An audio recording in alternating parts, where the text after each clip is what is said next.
Sehingga diharapkan bahwa terutama di Indonesia pemerintah harus lebih selektif di dalam memilih perusahaan-perusahaan yang memang bisa listing di Bursa Efek, yang tentunya adalah perusahaan yang care terhadap lingkungan, supaya tidak di kemudian hari dituntut oleh masyarakat yang merasa dirugikan, seperti halnya kasus-kasus yang terjadi selama ini.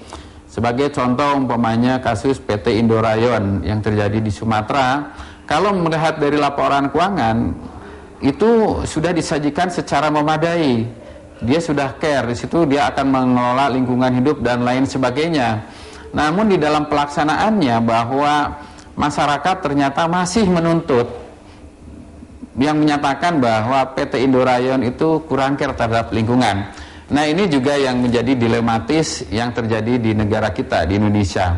Yang kadang-kadang sering terjadi bahwa suatu aturan itu menjadi suatu formalitas sehingga sulit untuk diterapkan. Mungkin di dalam kertas atau dalam prospektus dia sudah care terhadap lingkungan, namun di lapangan kenyataannya ini sulit untuk dibuktikan. Yang kedua adalah kesejahteraan pegawai.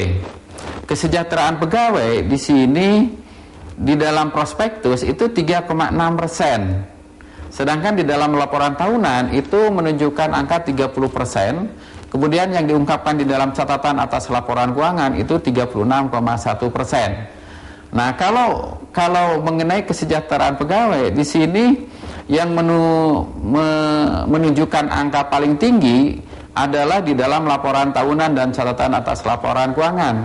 Ini juga sebenarnya cukup beralasan. Kenapa? Karena memang laporan tahunan ini yang sering dibaca oleh para pegawai. Sehingga kalau umpamanya para pegawai melakukan tuntutan terhadap perusahaan, perusahaan bisa menjelaskan bahwa kami sudah care terhadap kesejahteraan pegawai ini. Ini terbukti umpamanya dia sudah mengungkapkan 30% itu di dalam laporan tahunannya dan 36% di dalam catatan atas laporan keuangannya. Sedangkan dia ungkapkan di dalam prospektus itu 3,6%, karena memang para pegawai itu mungkin tidak begitu tertarik untuk membaca prospektus yang diterbitkan oleh perusahaannya. Karena prospektus lebih dititik beratkan oleh perusahaan untuk para calon-calon investor begitu.